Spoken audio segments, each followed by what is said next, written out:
Maryam Namazie is a campaigner, a commentator and a broadcaster. She was awarded the first ever Michael Irving Secularist of the Year Award in 2005, and we are proud to say she is an honorary associate of the National Secular Society. Her CV is truly impressive. She is the spokesperson for One Law for All, which is the campaign against Sharia law in Britain. And she is a founder of the Council of Ex-Muslims of Britain. Both One Law for All and the Councils of Ex-Muslims of Britain have a store at the back, which many of you may have seen. If you haven't, please do visit. Maryam Namazie is also a spokesperson for Equal Rights Now, an organisation against women's discrimination in Iran. And she works closely with Iran Solidarity and the International Committee Against Stoning. She writes and talks on human rights, cultural relativism, secularism, religion, political Islam, and many other related topics.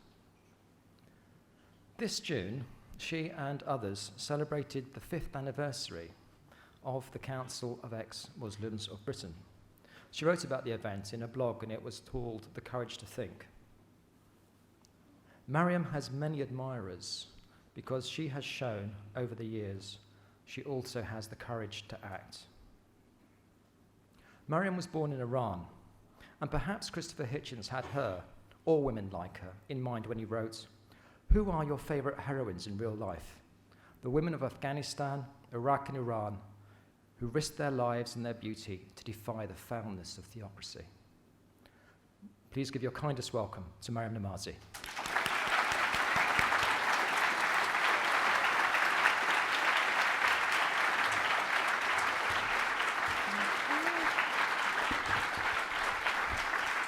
Thank you.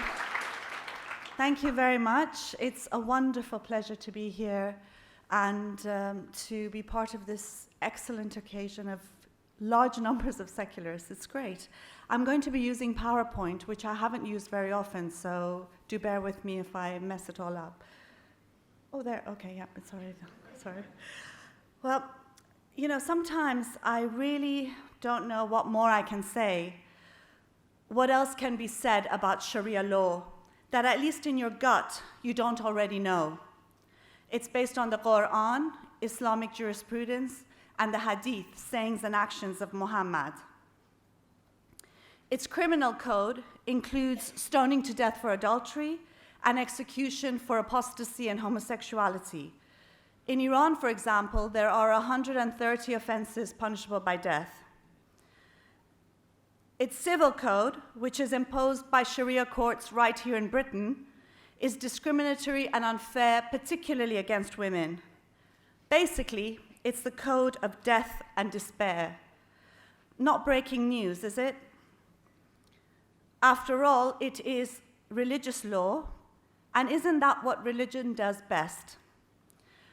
A court based on the Bible or Torah would be similarly discriminatory and barbaric. Yet the numbers of people who continue to defend Sharia courts in Britain as people's right to religion is staggering. And of course, any excuse seems to do. The best I've heard recently in my last talk was, "I have a Muslim friend who says Sharia is not as you say." End of. It seems skepticism applies to all areas of life other than Islam. But the Islamic Sharia Council itself has said on the website why, for example, a woman's testimony is worth half that of a man's. It says, if one forgets, the other can remind her. It's the difference between a man and a woman's brains. A woman's character is not so good for a case where testimony requires attention and concentration. And this also applies to divorce, as men have the unilateral right to divorce under Sharia and only need to say talaq, divorce, 3 times, whereas a woman has limited recourse to divorce. The website says women are governed by emotion, men by their minds, so he will think twice before uttering talaq. It goes on to say it is not derogatory, but the secret of women's nature. In a Sharia court in Britain, a woman can't even sign her own marriage contract A male guardian must do it on her behalf. Child custody goes to the father at a preset age, irrespective of the welfare of the child. Marital rape is seen to be the prerogative of the husband. A Sharia judge recently said that calling it rape is the act of aggression. The rules here in Britain are exactly the same as the rules in a family court in Iran. And they are even dealing with child marriages, which is nothing more than religiously sanctioned pedophilia and child rape. In 2010, around 30 cases of child marriages were reported in Islington alone. At least 3 were 11-year-olds, 2 were 9-year-olds, forced into marriages with older men, and the oldest was 16. In the latest scandal, which, by the way, has only been covered by tabloid rags like The Sun and Daily Mail, is an investigation by the Sunday Times which found imams in Britain willing to marry young girls after being approached by an undercover journalist who said he wanted his 12-year-old married so that she doesn't develop a Western lifestyle. Question these, and you are often accused of Islamophobia, racism, intolerance, and denying people's very right to religion and belief. Before I go further, I have a question for those who use human rights and anti-racist language to excuse and apologize for inequality, discrimination, violence against women, and barbarity, even if it were people's right to religion. Don't forget, most rights are not absolute, and Sharia courts are not about religion, they are about politics. And even if they were real choices, put aside the threats and intimidations just for now. What's your position on it? Do you have one? Do you think it's wrong? While you may be very happy to promote it for the other, what I call a racism of lower standards and expectations, would you like it for yourself and your loved ones? If not, please stop apologizing for it. Hiding behind rights and choice.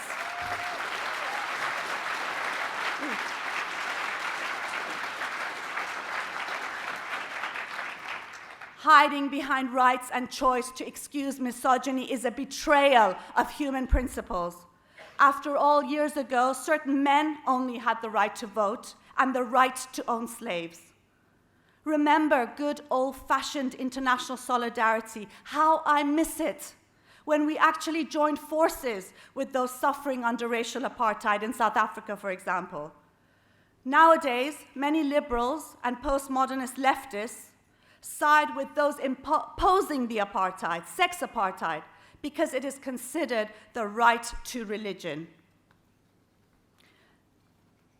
Right to religion, indeed. It's a betrayal of human solidarity. And this solidarity is fundamental, particularly given that Islamism and Sharia law have killed a generation in what I call an Islamic Inquisition. There is a difference, after all, between Christianity today and one during the Inquisition. Under an Inquisition, there is no personal religion. You are merely told what to say and do, and if you don't abide, you will pay the price for your dissent. The right to religion is meant to be the right of a personal religion and belief. But when religion is part of the state, the judicial system, the educational system, it is no longer a matter of religious belief, but of political power. In fact, religion in the state, in the judicial system, in the educational system, is the end of any form of equality, choice, rights, freedoms, and democratic politics. When I hear the right to religion in the context of Sharia courts, to me, it means the right of parasitical imams and regressive Islamic states and organizations to deem what is acceptable and what is not. And here's a perfect example. In Egypt, people are protesting for education, for food, against poverty, for homes. And you've got the Islamists standing there shouting, "No bikinis." There is an assumption that the authentic Muslim is always reactionary, always pro-Islamist, always pro the veil, pro-sex apartheid, pro-Sharia courts. But this is Islamism's narrative. As Palestinian professor Bouderi said following threats by Islamists for cartoons he had posted on his door, Islamists choose to resort to abuse and threats of physical violence, attempting to appropriate to themselves the sole authority of what Muslims can and cannot think, can and cannot do. There are and will remain as many different Muslims as there are unfettered minds. And here's the cartoon where he received death threats for.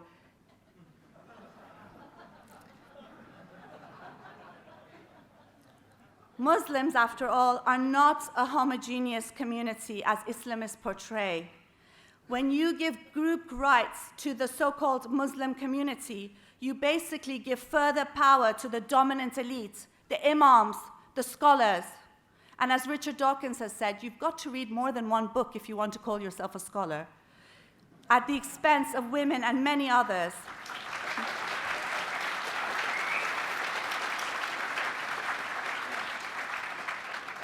Conflating Islamism and its Sharia courts with Muslim is part and parcel of the effort of feigning representation and is the narrative peddled by Islamists. In fact, Islamism or political Islam is part of the project for controlling the population and is not an exercise in people's rights and choices. To accept the Islamist version and the narrative is to hand over countless human beings, many of them dissenting, to the far-right Islamic movement, and to ignore the resistance, the political, social, and civil struggles and class politics that is taking place. Conflating Muslim and Islamist, to me, is like conflating Christian English with the English Defence League or the British Nationalist Party.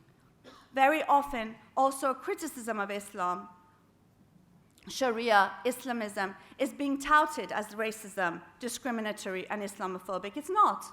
Let me just give you an example of this. I don't know if you saw in the news recently, there was a British Muslim hospital consultant, and he had gone to a family court because his wife had actually, who's an academic, had taken him to family court. And he was saying that he shouldn't have to pay his wife anything, his ex-wife anything, because under Sharia, he owes her absolutely nothing. And when the court found in both their favor, saying they need to share the family assets, he said the family law in Britain is biased against Muslim people. But my question is, isn't his wife Muslim as well? It does all depend on how you look at it and whose side you choose to take. This has nothing to do with racism. Such accusations of racism are particular to the West. Look, if you're criticizing Islam, the veil, Sharia law, or Islamism in Iran, in Egypt, in Afghanistan, the debate is not framed in the context of racism and Islamophobia. Let me give you an example.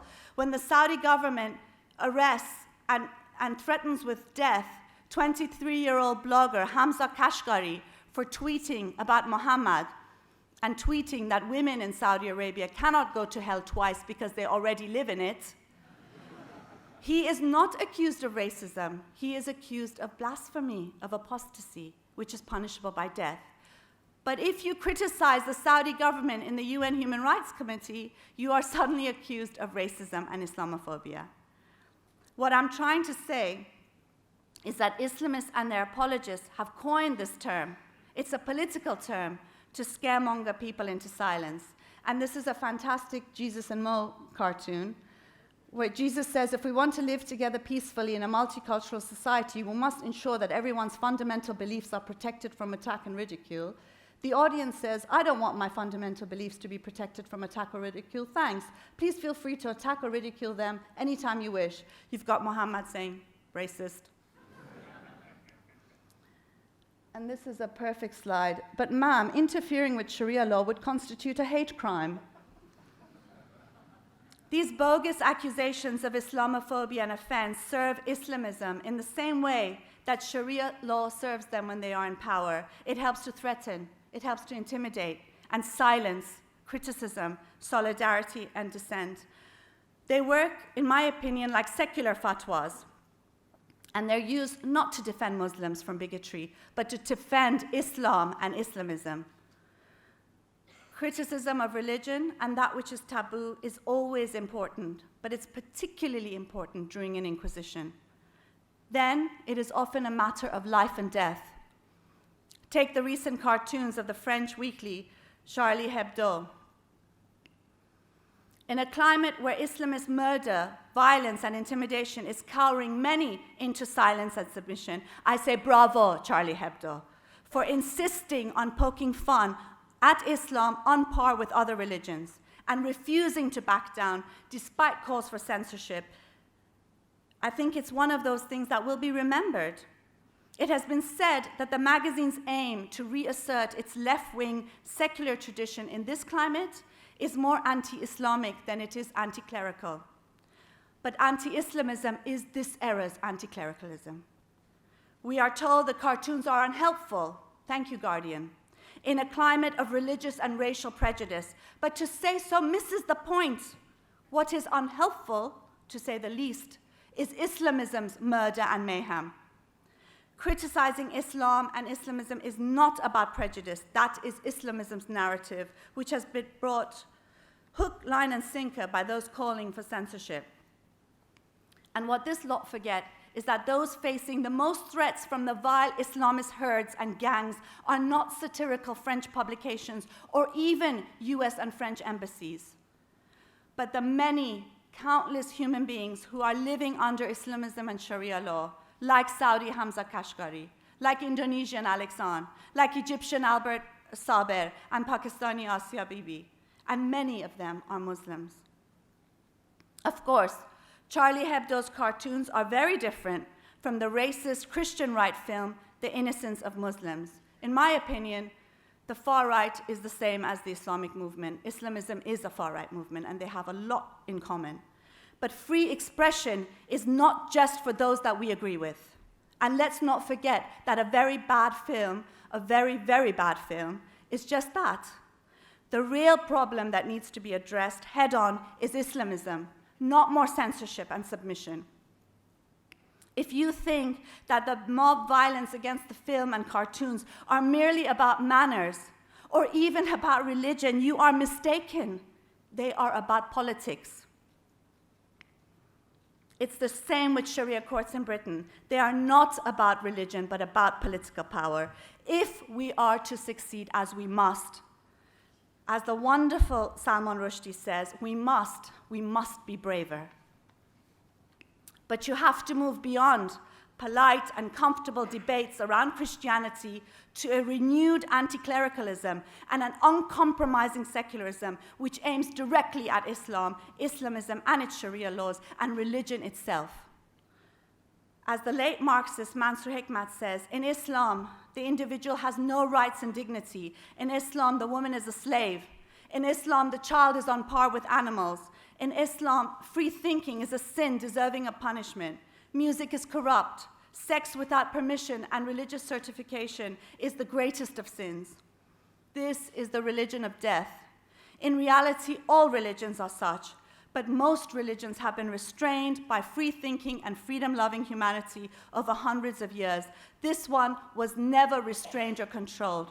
Restraining it, controlling it in this day and age, that is our task. Thank you.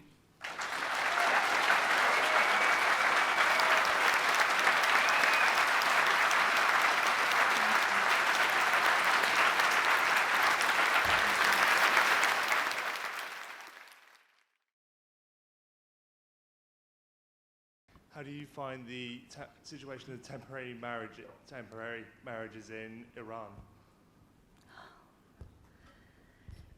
Can I actually ask if I can have a few questions and comments and then answer at the end, so I'm not talking the whole time, because I do start going off again and Okay, it's smashing. dangerous. So you've got that one. There was a chat Yeah. there, wasn't there? Can we take your question, please? May I say that the use of Islam is used as a tool in a political way to fight the invasions. Nothing to do with religion. Is itself used by the power. They manipulate the mass to fight the imperialism. Hello. My question will probably sound very silly, but what can we all do to stop this application of Sharia law in this country? Okay. Can I take that one? Yeah. Thank you for that. On the question of temporary marriage, I don't know if you know, but under Shia Islam, there's a possibility where you can have 1 to 4 permanent wives, but in case that's not enough for you, you can have up to 99 temporary ones. And it's basically legalized prostitution, and not that there's anything, let's not go there. Okay, yes. That's for another talk. But basically, I mean, oftentimes it's touted as something really wonderful because now people can have sex that's religiously sanctioned. But in effect, when you look at a system that's based on religion and it's highly discriminatory against women, it's not exactly as if it's, free love and free sex for women. Very often it also is, very unequal relationships, and one in which basically means that the woman who's been the rent-a-wife for however long, it can be a few hours even, doesn't have any of the provisions that a permanent wife would have. So there's that part of it too. So I'm opposed to it. I think, yes, Islam is used as a tool, and that's why I tried to make the distinction between political Islam and Islam. But that doesn't mean that Islam is off the hook. Exactly. And I think this is the thing, that the reality is that while Islamism is a political movement, it has more to do with politics than religion, as I tried to explain in my talk. It is also, because it is the banner of a far-right movement, we do need to look at it and be able to criticize it freely. What's interesting about this whole thing, though, is that when you look at the rise of Islamism in contemporary history, you can see that there's actually a very close link between Islamism and US imperialism. If you recall, during the Cold War period, that the US, part of its foreign policy was to create a green belt around the Soviet Union at the time, an Islamic belt. And a lot of the Taliban and Mujahideen at the time were actually trained and supported by the United States. So in a sense, I find it interesting that they do seem to be at loggerheads, but very often they've been the closest of friends. And even today, when there seems to be a war on Islam, many of the closest allies of US foreign policy and Western governments are Islamist states like Saudi Arabia and so on and so forth. The problem that the West has is not with Islamism per se. It's a very lovely way of being able to suppress the poor and working class in those countries. It's fantastic, and it's always been a very useful tool. However, the problem the West has is post 9/11, where Islamism actually ventured into the West and started bombing, buildings and buses in the West. Otherwise, it's quite happy with its terrorism against the population at large. So even though it often seems to be contradictory, they actually are quite closely linked with each other. What can we done to oppose Sharia law? I think we've got to stop making excuses for it. I mean, the amount of, Anne-Marie and I, and now also Sunda Surain, Nahla, Mahmoud, Goranka Godelj, we're all activists of One Law for All. A lot of us go to speak in various cities, and the amount of excuses you get from people who say, well, I'm a liberal, but isn't this people's right to religion? Don't people have a right to Sharia courts? And I think we need to stop making excuses, really, and start challenging what these things are at their very base. And I think part of it is speaking up. We need to be braver, as Salman Rushdie says.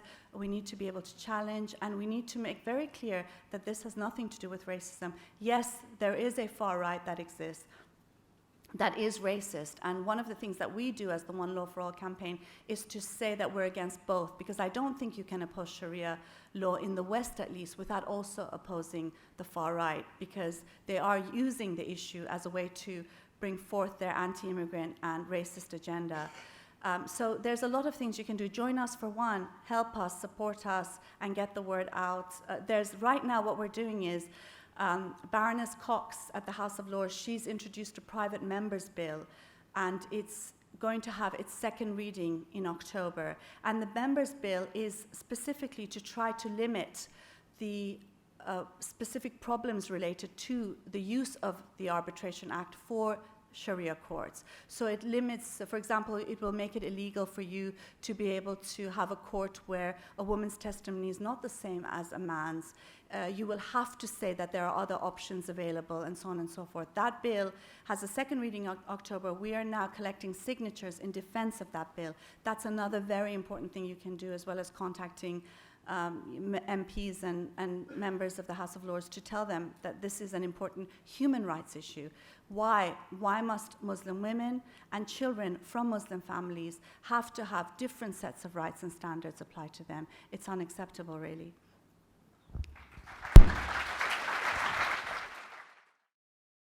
With legal aid being phased out for marriages from next year, what options are going to be left available to most Muslim women who don't have access to money to pay legal fees?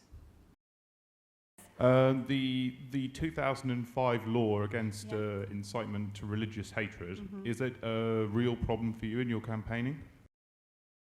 What sort of advice do you have for young people who are from Muslim families and are afraid of coming out with about what they actually think of Islam and showing that they disagree with so many things, as we know of the reactionary nature of so many Muslims, and these people might be afraid of violence or even being disowned by their own families?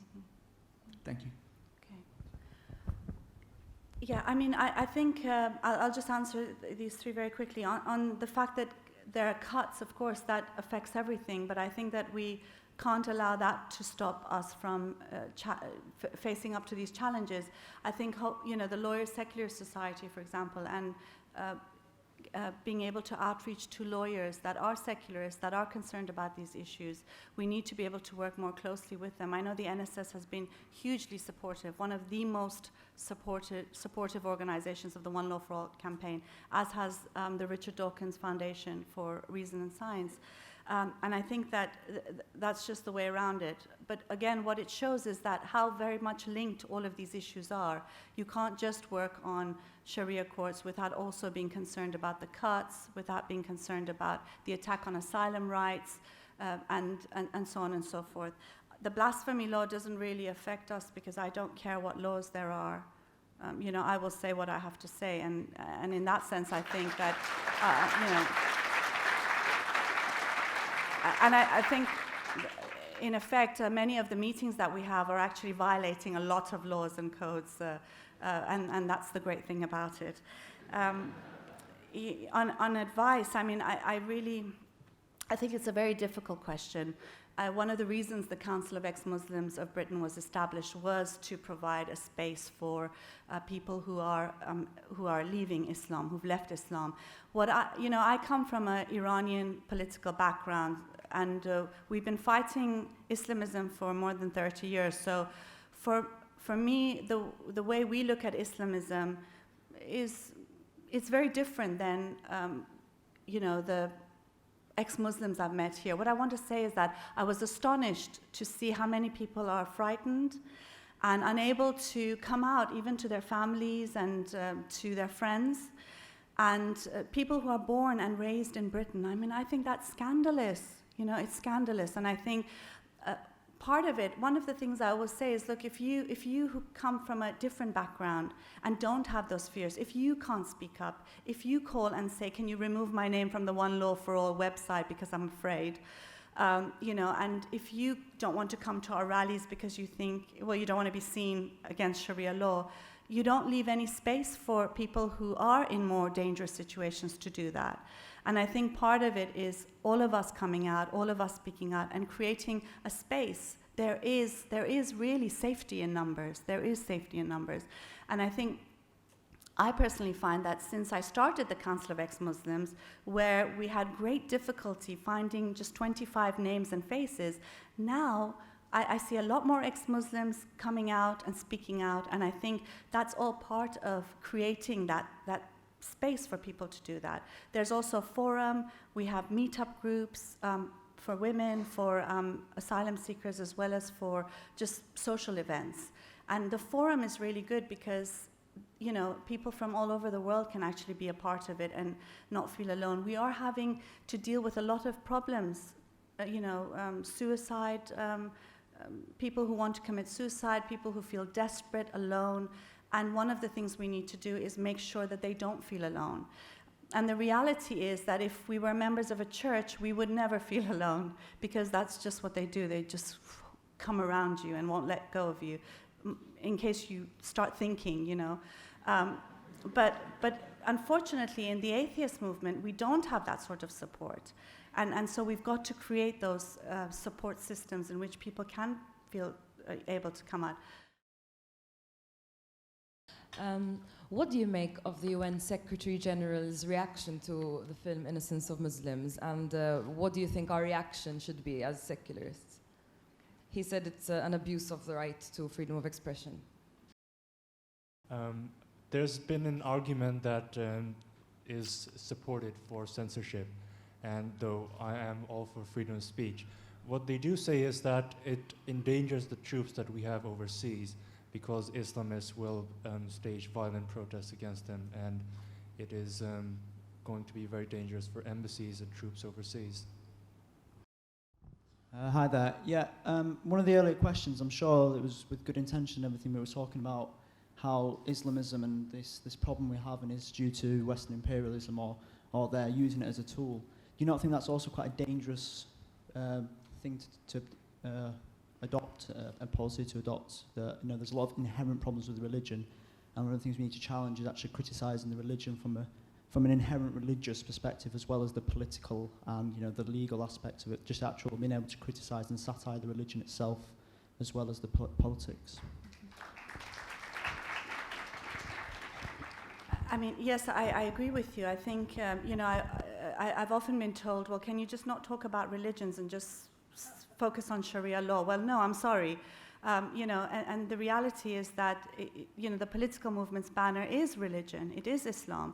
I will say, though, that it's worse than just religion. However awful religion is, it's even worse than that, because in reality there are a lot of Muslims who aren't able to question or criticize Islam because of the Islamic movement. And that's why I always compare it with the Inquisition, because it's that sort of climate where you know, you have an imam in Britain, Osama Hassan, who says, you know, women should have more rights, and he's in hiding or on, you know, having death threats. You have Sharia Khatun, she's a Muslim woman counselor in Tower Hamlets, and she doesn't want to wear the veil, and she says she's been given death threats for wearing the veil, for not wearing it. And she says when she goes back home to Bangladesh, there are less people wearing the veil there than there are in Tower Hamlets.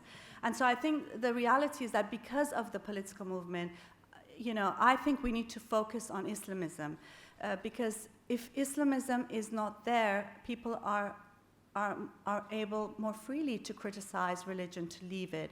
When you have that sword over your head, it becomes very difficult to do anything, and religion no longer becomes a matter of belief. It's all linked to politics, really. On the innocence of Muslims, I mean, yes, did you see that film? I mean, they said they spent $5 million on it, and you know, the only thing I can think of is that the incompetence of the Christian right is even worse than their racism, because it's just such an appalling film. And, you know, and I'm hugely opposed to the Christian right and the far right. I think, I strongly believe, this is not just a slogan, I strongly believe they are exactly the same as the Islamic movement. They're no different. But when I speak for freedom of expression, it's my freedom of expression as well as a member of the British National Party. It's my freedom of expression as well as a Holocaust denier. It's not just what you like to hear that's free to speak. And the reality is that if you start restraining freedom of expression, it's not even the Holocaust denier that gets silenced, it's you that gets silenced. And that's the reality of things.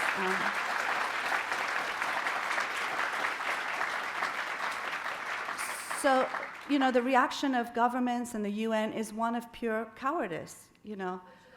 Our reaction should be, you know, it's a bad film, but it's a bad film. It's a bad film. Don't watch it.